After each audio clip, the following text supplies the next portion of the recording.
While many doctors agree COVID-19 poses very little risk to children, the pandemic lockdown policies, however, are another story. A recent report studying U.S. public school students in 4th and 8th grades shows a near free fall in post-pandemic test scores in math and reading. But that was not the case in the nation's Catholic schools.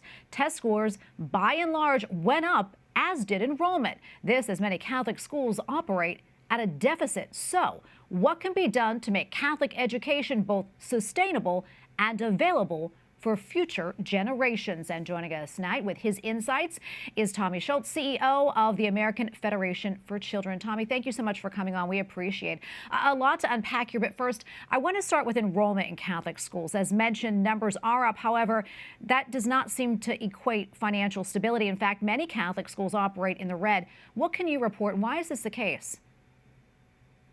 Yeah, look, I think the big picture with Catholic education and the dominant storyline for the past 20, 30 years has been declining enrollment, financial instability. On average, I think we were closing about 200 Catholic schools per year, partly because of the business model from the 1960s, which largely relied upon free labor from the clergy, oftentimes financial backing from the diocese or from local contributors. The business model didn't make sense. And you can see the disparity when public schools on average are spending about $16,000 per student per year in K through 12, whereas Catholic schools are only charging tuition roughly at $5,800.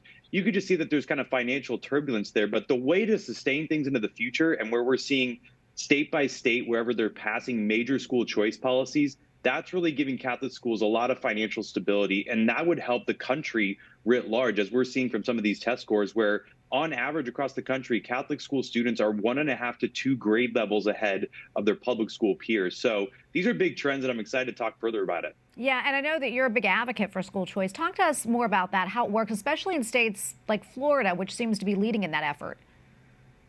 Yeah, look, Florida and Arizona, two of the biggest states when it comes to school choice. By and large, every single family in Arizona now can fully control roughly $7,000 for their child's education. So they can use that for private school tuition, homeschooling, you name it, any approved educational expense. Families are now able to control that in Arizona. In Florida, roughly 150,000 students are using what's called a tax credit scholarship to be able to attend a private school. 300,000 are attending charter schools. They're probably on the precipice of expanding in the way that Arizona did. These are really big opportunities for other states to really follow their lead and to say, look, every family should have the freedom to choose the best education for their sons and daughters, especially, as I said, when we're spending roughly $16,000 per student in K through 12 writ large in our public schools. Why can't families control that for their own sons and daughters? Why is it only that families that have the means to be able to send their child to a private school, they're only afforded that right because of our old archaic system that we built in K through 12 that basically we started in the 1850s, set it on autopilot and said, look, unless you live in the right zip code, you're not going to get access to a great school, or unless you live in a state where you have school choice programs. That's the big disparity, and that's where school choice can really level the playing field for a lot of families. Yeah, I mean, to me, school choice seems kind of like a no-brainer, but there are people who are against it. What's their argument? Well, I think they're tethered to the old school teacher unions talking points, which is that they fundamentally just believe in an old and different system when it comes to public education. And it really just comes down to power and control. I mean, the teachers unions, they are a $3 billion per year revenue operation. And so they want to do everything they can to fully control every aspect of our education system. Whereas school choice, where you're funding the student and not the system, that fundamentally puts parents in charge. And that's where I think actually, as you're seeing over the past couple of years, all of the wars and all of the outrage around curriculum and pedagogy, what we're doing in our classrooms, much of this would be alleviated if families were actually in charge, because right now it's just a one-size-fits-all system, which is rather a one-size-fits-none system, right? I mean, that's kind of the fundamental distinction, that some people want to keep it the way it is, the status quo. We want to move in a direction that funds the students rather than the system, so that parents are ultimately in charge. Almost out of time, but do you see school choice, do you see it gaining more traction, especially, in the wake of lockdowns and the post-pandemic grade reports and all of this, so-called woke agenda that we're seeing in schools as well?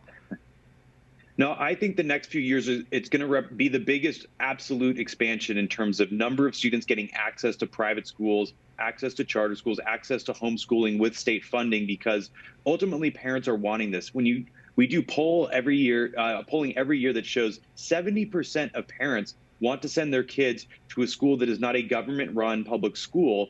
And so now we're kind of meeting the moment with, like you said, everything that's happened during the pandemic, from the shutdowns to the curriculum. Parents are finally outraged enough to take it to the ballot box and to take it to their state legislators to say, give us school choice. Let us control our child's education dollars. And even just this year alone in Arizona, biggest expansion in school choice in American history. I think a lot more dominoes are set to fall in the years to come. All right, we're going to leave it right there. Tommy, thank you so much for coming on. Great to get your insights.